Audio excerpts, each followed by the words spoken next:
बबीता जी, आपको कुछ कहना है? आपने जो एफिडेविट में लिखा है कि आप अपना केस खुद रिप्रेजेंट करेंगे, इससे पहले अदालत किसी नतीजे पे पहुंचे, आपको कुछ कहना है?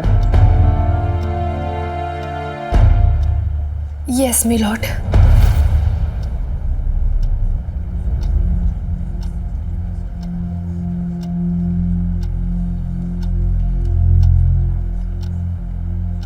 आज इस कोर्ट में मैं अपने ऊपर लगी सारी तोहमतों का जवाब देना चाहती हूँ।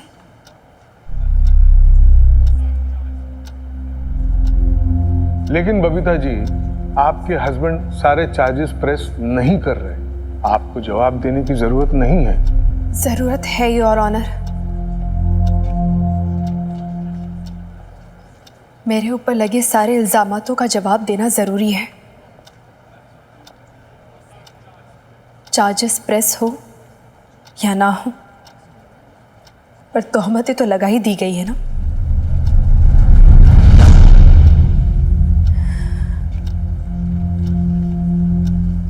अगर मैंने कुछ नहीं बोला तो केस जरूर बंद हो जाएगा, पर एलिगेशंस तो बच जाएंगे और फिर वो रह रहकर मेरे सामने आते रहेंगे। इसलिए इस पिटीशन में छिपे हर एक सवाल का जवाब मैं देना चाहती हूँ, अगर आपकी परमिशन हो तो। Please proceed. योर ऑनर, मैं आज इस कोर्ट में आपके सामने अपने सेल्फ रिस्पेक्ट और डिग्निटी से जिंदगी जीने की राइट्स मांग रही हूँ। अपने आत्मसम्मान की रक्षा के लिए मैं यहाँ पर खड़ी हूँ। और किससे? अपने पति से।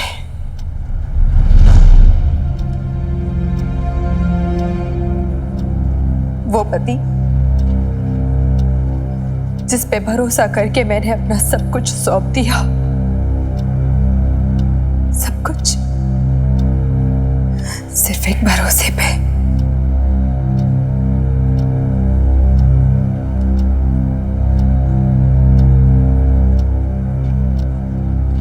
जज साहब, मेरे पति ने मेरा भरोसा तोड़ा है, और सिर्फ भरोसा ही नहीं तोड़ा, सब कुछ तोड़ दिया है। मुझे दिया हुआ वचन, मेरे माता पिता को किए वादे, मेरी बेटी का कोमल मन, सब कुछ तोड़ दिया सिर्फ एक झटके में।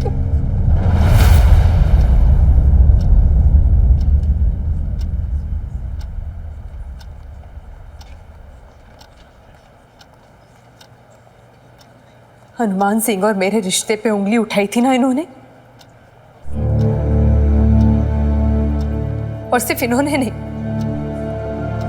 हर किसी ने मुझसे सवाल पूछा है। मोहल्ले वालों ने, समाज ने, दुनिया ने, यहाँ तक कि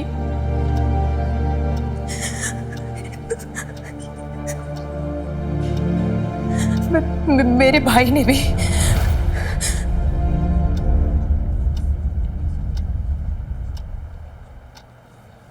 जवाब देना तो बनता है ना जज साहब।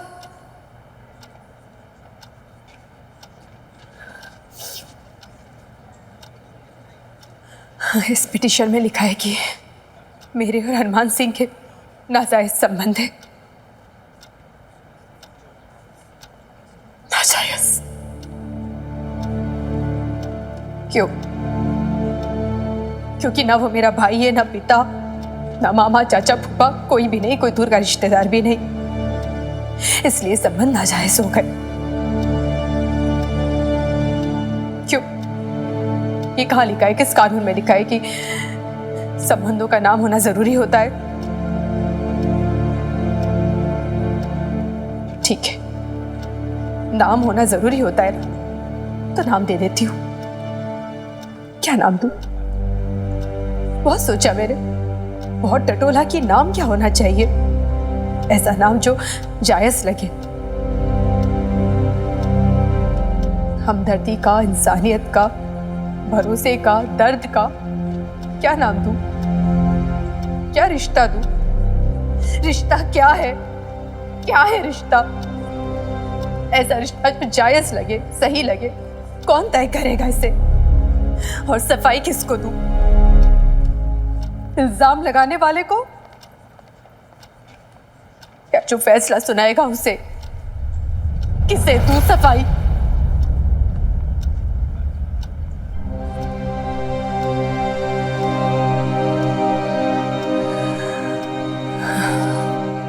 नहीं जज साहब,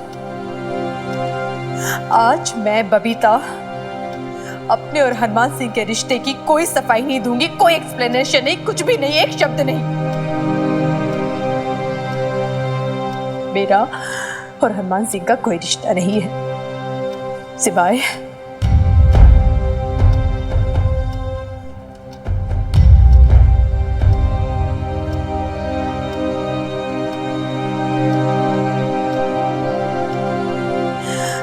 सिवाय मकान मालिक और किराएदार के।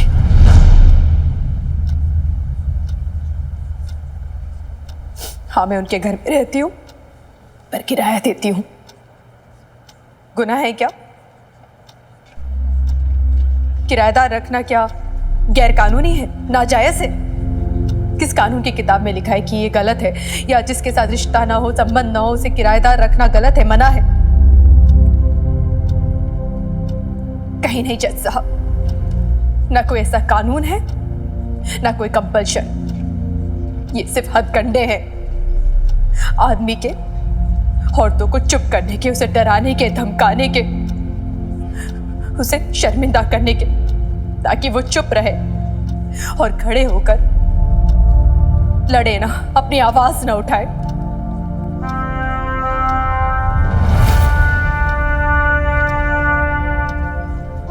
आप जानते हैं एक आदमी के लिए सबसे आसान क्या होता है? सबसे बड़ा हथियार क्या है उसका? एक औरत के चरित्र पर उंगली उठा देना, क्योंकि वो जानता है ऐसा करने से वो मर जाएगी, टूट जाएगी।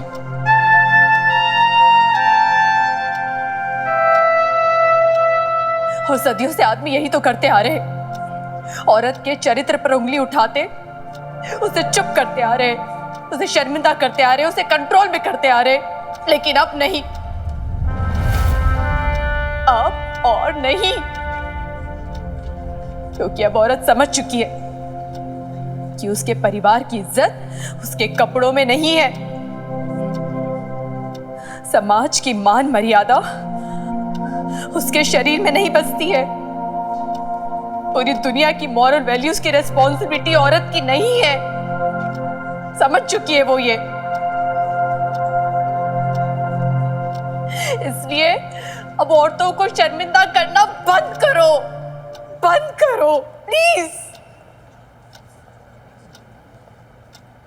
क्योंकि अगर तुम लोग शर्मिंदा करना बंद नहीं करोगे तो वो खुद शर्मिंदा होना बंद हो जाएगी, जैसे कि मैं और मेरी बेटी। हम अब शर्मिंदा नहीं होंगे, ना झुकेंगे, ना किसी को कोई सफाई देंगे, ना कोई एक्सप्लेनेशन, कुछ भी नहीं, कुछ नहीं।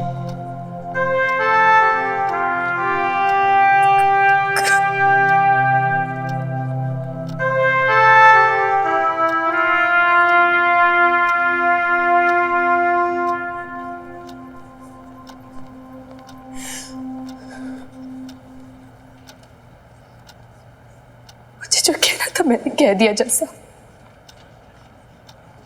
फैसला आपके हाथ में है।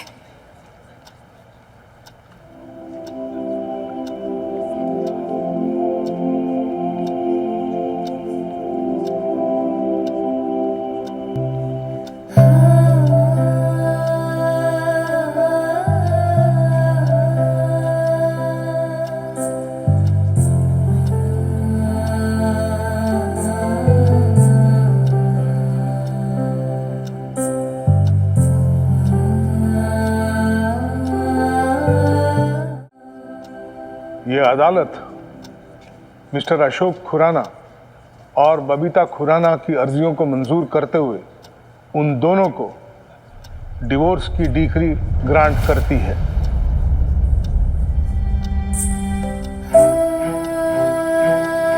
बबीता खुराना की एलिमनी और मिनी खुराना के मेंटेनेंस की अर्जी आर्बिट्रेशन के लिए आगे फॉरवर्ड करती है। This case is adjourned.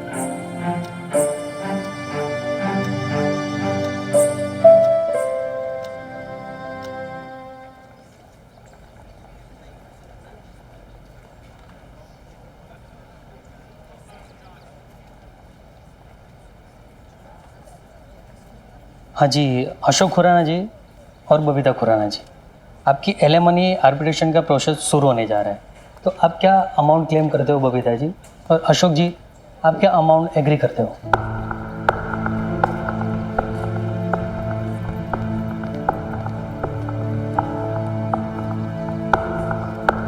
जो भी बबीता बोले, जो भी रीजनेबल हो। और आप क्या कहते हो बबीता जी?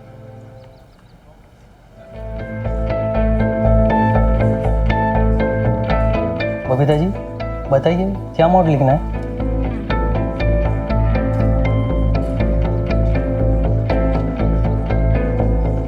कुछ नहीं।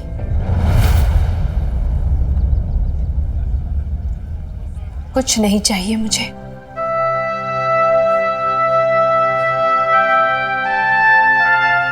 आपने सुना नहीं अशोक खुराना, या समझा नहीं? बबीता अब वो बबीता नहीं रही जो 17 साल की सेवा और तपस्या के बाद चंद टुकड़े दे दो प्यार के और खुश हो जाती थी। नहीं, ये बबीता बदल चुकी है। ये बबीता वो है जो दुनिया से अपना हक लेने चली है। अपने आत्मसम्मान का हक, अपनी जिंदगी जीने का हक, अपने होने का हक।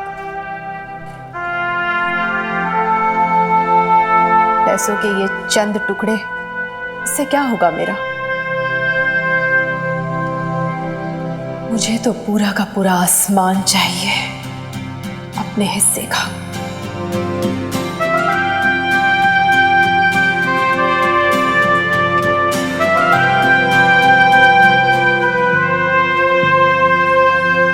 Babita, excuse me, sorry, 1 second.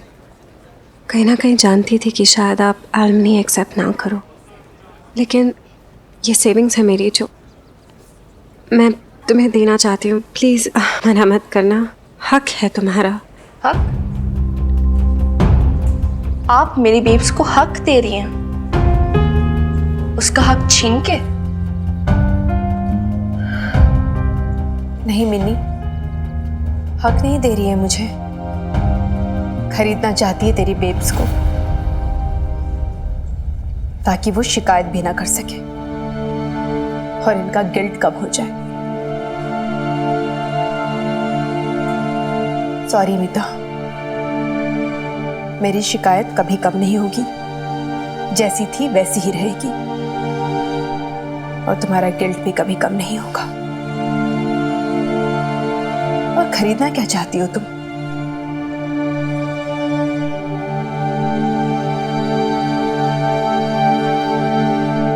ये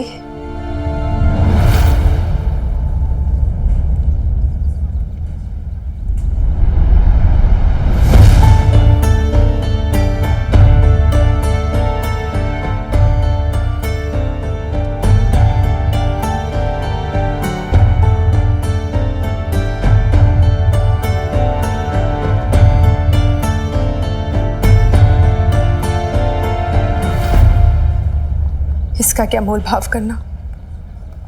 तुम यूं ही मांग लेती, मैं यूं ही दे देती। वैसे भी अब 2 कौड़ी की कीमत नहीं है इसकी मेरे नजरों में।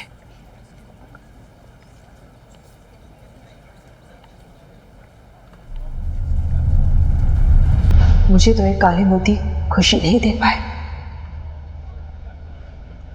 शायद तुम्हें दे सके।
आसमान से भी उठा रहा हूं मैं।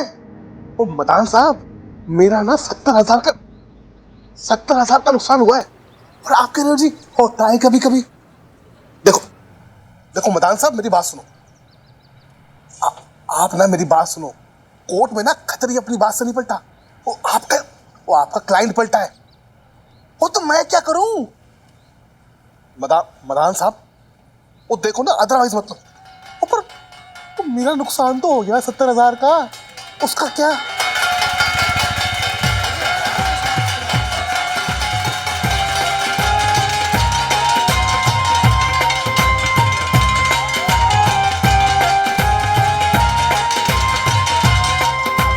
है मधु, कसम भोले बाबा की, कि नहीं दिखा तो दिमाग ही चल गया बुढ़ापे में। देख कैसे थाली पीट रही है मोहल्ले में खड़ी होके। हैं? सुना है अकेले रहने वाली औरतों को प्रेत चमड़ जाते हैं। कहीं इसको कोई चुड़ैल तो नहीं चमड़ गई? नहीं कह रही है तू।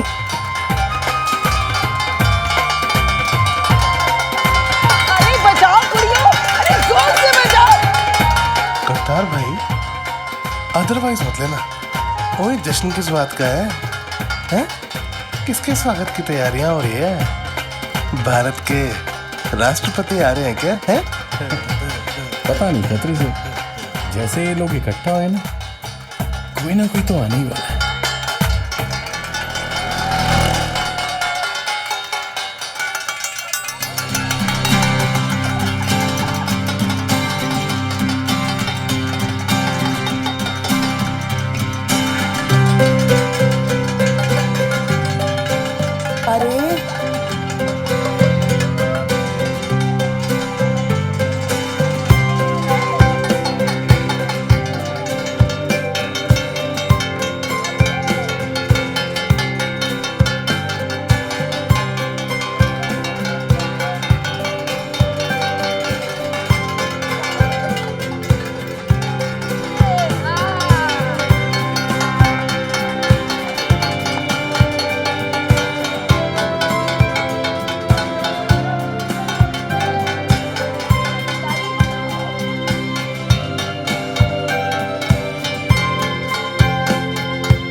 अगर मम्मी पापा होते ना तो शर्म के मारे उनका सर झुक जाता। देखेंगी नहीं आप? भतीजी है आपकी।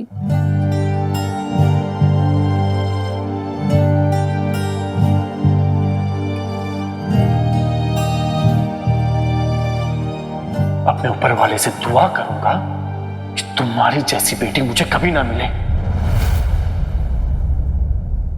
आपके भाई ने आपसे जो कुछ भी कहा है, आपका जो दिल दुखाया है, जब उनको इस बात का एहसास होगा वो खुद चल के आएंगे आपके पास। आप देख लेना दीदी। लेकिन तब तक इस नन्ही सी जान को देखकर ऐसे मुंह तो मत फेरो ना दीदी। देखो देखो कैसे टुकुर टुकुर आपकी ओर देख रही है। देखिए ना।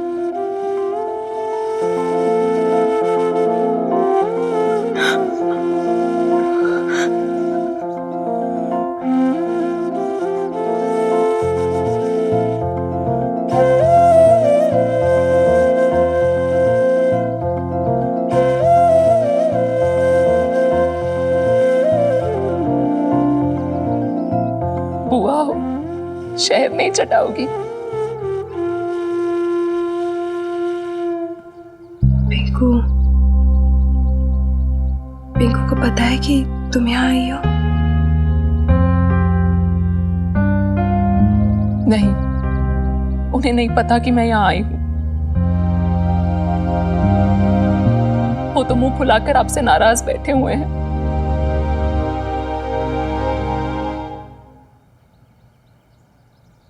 मिनी, शहद लेकर आ। एक सेकेंड।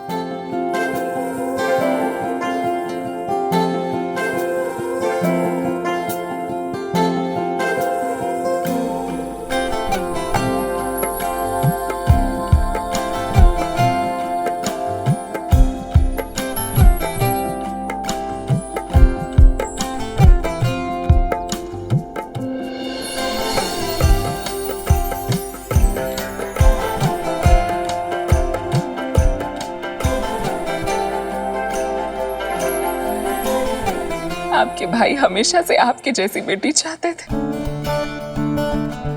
लेकिन अब मैं चाहती हूँ कि ये बिल्कुल आपकी जैसी हो, एकदम मिन्नी के जैसी। बुआ ही तो नाम रखती है ना हमेशा, रख दो आप कोई भी प्यारा सा नाम।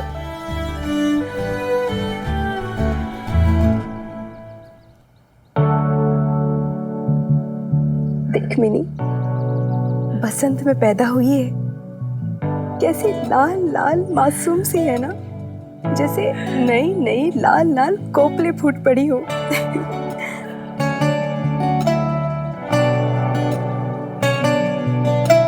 इसका नाम बहार।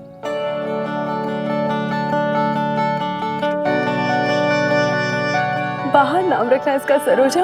बहार बड़ा ही चंगा नाम है जी। बहार, माशाल्लाह, जितनी खूबसूरत बच्ची उतना खूबसूरत नाम।